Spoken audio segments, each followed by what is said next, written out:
उठो उठो, स्कूल जाना है, उठो। बच्चों का बस तो ऐसा ही रहता है। जब भी स्कूल के लिए सुबह उनको उठाने जाओ तो बस 5 मिनट 10 मिनट ऐसे ही करते हैं वो। Hello everyone, welcome back to my new video. Hopefully सब बढ़िया होंगे, स्वस्थ होंगे, मस्त होंगे। आज दिन है मंगलवार का और उससे भी बड़ा दिन है देव उठी एकादशी का। आज जो विष्णु भगवान है ना, अपनी गहरी निद्रा से 4 महीने के बाद जग जाते हैं। तो आज के दिन मैंने की है फास्टिंग, क्योंकि चतुर्मास के इन 4 महीनों में दोनों पक्षों की एकादशी को जरूर करना चाहिए। अभी करीब 5:45 हो रहे हैं और सबसे पहले मैं यहाँ पर पूजा कर ले रही हूँ। आज देव उठी एकादशी के दिन तुलसी विवाह हुआ था, यानी कि तुलसी माता की जो शादी है वो शालीग्राम के साथ हुई थी। तभी से तुलसी विवाह हर बार मनाया जाता है। वैसे तो मैं हर एकादशी को फास्ट रखती हूँ, आज देव उठी एकादशी है तो आज भी मेरा फास्ट है। तो मैं यहाँ पर पूजा कर ले रही हूँ। तुलसी का पौधा तो मैंने रोपने की कोशिश की थी, लेकिन वो नहीं निकली। तो मैंने मन से ही यहाँ पर तुलसी माता को प्रणाम किया और जहाँ पर मेरा पूजा का जगह है वहीं पर तुलसी माता को प्रसाद चढ़ाया और भगवान की भी पूजा कर ली। गन्ने का मंडप बनाया जाता है और शालीग्राम के साथ उनकी पूजा की जाती है, शादी की जाती है। और इस दिन जो भी लोग अपना इच्छा रखते हैं उनकी मनोकामना भी जरूर पूरी होती है। पूजा वगैरह करने के बाद मैं डायरेक्ट आ गई हूँ किचन में, क्योंकि यहाँ पर मुझे ब्रेकफास्ट बनाना है। तो मॉर्निंग के टाइम पर मेरा बेटू भी उठ गया है, तो उसके लिए मैंने टीवी ऑन कर दिया है ताकि वो टीवी देखने में बिजी रहे और मैं फटाफट से किचन के सारे काम को निपटा सकूँ। श्रेया स्कूल चली गई है, हस्बैंड भी ऑफिस चले गए हैं। अब बारी है किचन को क्लीन करने की और अच्छी तरीके से ऑर्गेनाइज करने की। देव उठी एकादशी के साथ ही सारे फेस्टिवल ना समाप्त हो जाते हैं। अब इसके बाद सिर्फ एक फेस्टिवल आता है, वो है क्रिसमस। उसमें बच्चों की स्कूल की छुट्टियां रहेंगी और उसके बाद जनवरी में कुछ फेस्टिवल आएंगे, जैसे कि मकर संक्रांति, और फिर धीरे धीरे सारे फेस्टिवल आते रहेंगे।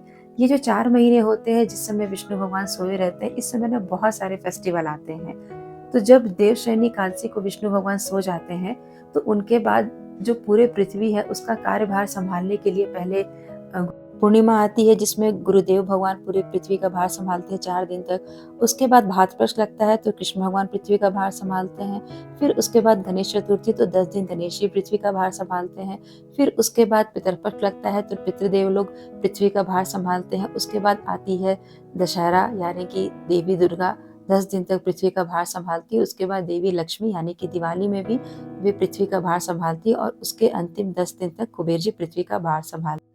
पूरे प्रकृति का यही नियम है कि हर कोई अपने काम को बखूबी करता है और करना भी चाहिए। हमारा भी डेली का यही काम है, घर में झाड़ू पोछा लगाना, घर को क्लीन रखना, बच्चों को संभालना। तो हम भी अपने काम को अच्छे तरीके से बखूबी से निभाते हैं, क्योंकि हमारी ये जिम्मेदारी होती है। और हम अपनी जिम्मेदारी को बोझ ना समझकर अपनी एक अच्छी वाली हैबिट समझे या फिर एक अच्छा वाला सुकून समझे, तो हमारी सारी काम भी ना फटाफट से पूरे भी होते जाएंगे। किचन की क्लीनिंग करने के बाद मैं आती हूँ कमरे में। तो इस कमरे के बेड को भी अच्छी तरीके से मैंने मतलब क्लीन कर दिया है, बिस्तर वगैरह चादर झाड़ लिया है। और इसके बाद मैं दूसरे कमरे का जो बिस्तर है उसको भी सीधा कर दूंगी और वहाँ भी जो भी तकिए या ब्लैंकेट है उन सबको भी अच्छे से लगा दूंगी। जैसे ही मैं बेडशीट ठीक करने आती हूँ वैसे ही बेटू आकर के बेड पर जंप करने लगता है। वो ना खेलने के मूड में रहता है। घर में छोटे बच्चे रहते हैं ना, तो घर आपका करीब करीब ऐसा ही रहेगा। कोई सामान इधर फेंका हुआ है, कोई सामान उधर फेंका हुआ है। जितनी बार मैं भी समेटने की कोशिश करती हूँ, बेटू बार बार जा करके उसे फैला ही देता है। जब वह सो जाता है तो तसल्ली से मैं पूरे घर को एक बार क्लीन कर लेती हूँ और जो भी सामान इधर उधर फैला हुआ रहता है उसको भी अपनी जगह पे रख देती हूँ। छोटे बच्चे घर में रहते हैं ना, तो काम करने का यही एक सबसे बड़ा टाइम होता है। जब बच्चे आपके सोए रहे या फिर किसी दूसरे खेल में मगन रहे, तब आप अपना पसंद का कोई काम कर सकते हैं या फिर घर के किसी छोटे से एरिया को भी आप क्लीन कर सकते हैं। जो लोग मेरा वीडियो देखते हैं जिनके छोटे बच्चे हैं, वो इस बात से बिल्कुल भी डिसएग्री नहीं कर सकते हैं कि उनका घर हर समय नीट और क्लीन बना रहता है। बच्चे जो होते हैं ना, बहुत सारी चीज़ें हम ही से सीखते हैं। भले ही वो हमारे ऊपर 24 घंटे नज़र नहीं रखें, लेकिन उनकी नज़र हमेशा हमारे ऊपर ही रहती है। जो काम हम करते हैं उसे देखकर ही बच्चे वो चीज़ सीखते हैं। आज का जो मौसम है ना बहुत ही अच्छा है। आज देख के कहीं से भी नहीं लग रहा है कि बारिश होगी। कपड़े भी मैं सारे धो के रख चुकी हूँ। अब मैं सोच रही हूँ कि सारे कपड़े को बालकनी में ना डाल करके नीचे तार पे ही डाल दूँ, ताकि ना कपड़े भी अच्छे से सूख जाएंगे। जब कपड़े धूप में सूखते हैं ना तो उसमें से एक सौंधी सौंधी सी खुशबू आने लगती है। घर के अंदर कपड़े सुखाए यहाँ पे जहाँ पे धूप नहीं आती है, वहाँ पे अगर कपड़े हम सुखाते हैं तो उतना मज़ा नहीं आता है, और कपड़े में से एक अजीब सी स्मेल भी आने लगती है। तो बेटू अभी मेरा सो रहा है, तो सबसे पहले मैं यहाँ पे क्लीनिंग कर ले रही हूँ। वेट कर रही हूँ दूध वाले का, क्योंकि अभी तक वो दूध लेकर के भी नहीं आया है। क्लीनिंग करने के बाद अगर बेटू मेरा सोते रहेगा तो मैं फटाफट से नीचे जा करके कपड़े भी डाल आऊंगी धूप में। डस्टिंग और क्लीनिंग बहुत ही अच्छी आदत होती है। इसे अपने हैबिट्स में ज़रूर से ज़रूर शामिल करना चाहिए। इससे हमारा घर ना नीट एंड क्लीन भी रहता है और ऑर्गेनाइज भी रहता है।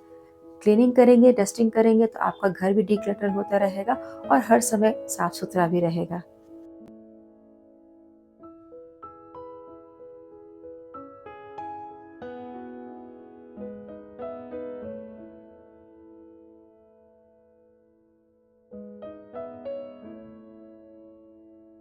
तो लगभग घर के सारे काम यहाँ पे कंप्लीट हो चुके हैं। अब मेरे पास मोटा-मोटी 2 काम है, एक तो कपड़े डालना है, दूसरा मुझे लंच बनाना है। एक बार मैं बेटू को फिर से चेक कर ले रही हूँ, अगर वो सो रहा है तो मैं फटाफट से कपड़े भी डाल कर के आ जा रही हूँ। छोटे बच्चे होते हैं ना तो हमें बहुत सारी चीज़ों का ध्यान रखना होता है। अगर बच्चे गहरी नींद में सो रहे होते हैं तो हमें बार-बार जाकर उन्हें चेक भी करना होता है। कपड़े तो मैं यहाँ पे डाल रही हूँ, लेकिन मन में कहीं एक डर भी है कि अचानक से बारिश ना आ जाए, फिर मुझे दौड़ करके सारे कपड़े को उठाना पड़ेगा। क्योंकि यहाँ की जो बारिश है ना कभी भी किसी भी टाइम आ जाती है। अभी धूप खिली हुई है, अचानक से बारिश भी आ जाएगी और फिर बारिश बंद होकर के अचानक से धूप भी आ जाती है।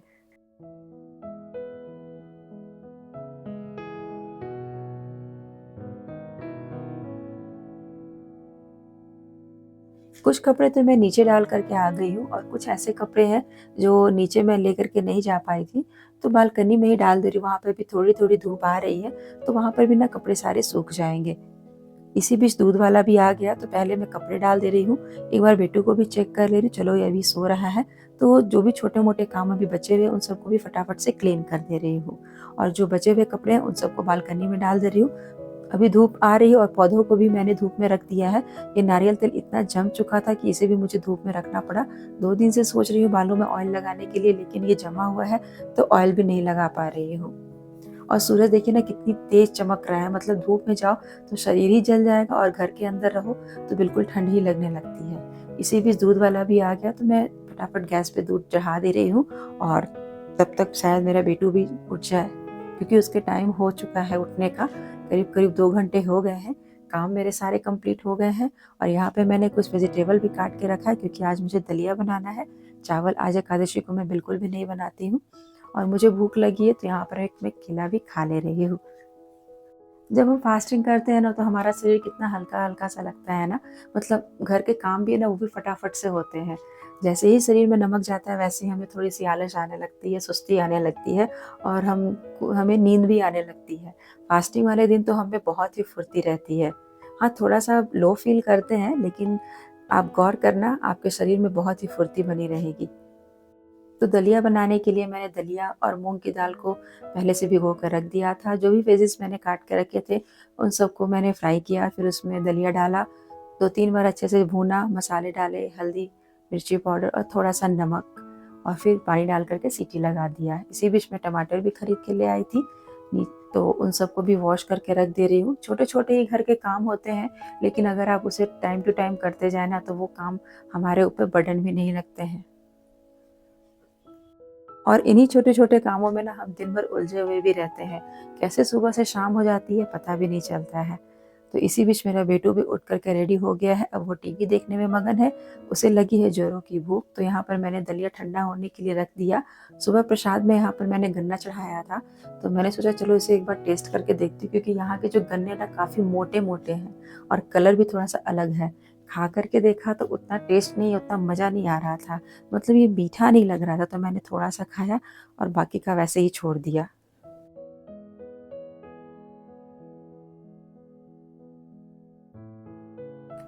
बेटू को भूख लग गई है तो मैं इसे फटाफट से यहाँ पे दलिया खिला दे रही हूँ। आपकी देव उठी एकादशी कैसी रही? तुलसी विवाह आप लोगों ने कैसे किया? मुझे कमेंट में ज़रूर बताइएगा और एक बार फिर से आप लोगों को देवउठी एकादशी और तुलसी विवाह की हार्दिक शुभकामनाएं। हे तुलसी मैया, आप सभी की मनोकामना पूरी करना।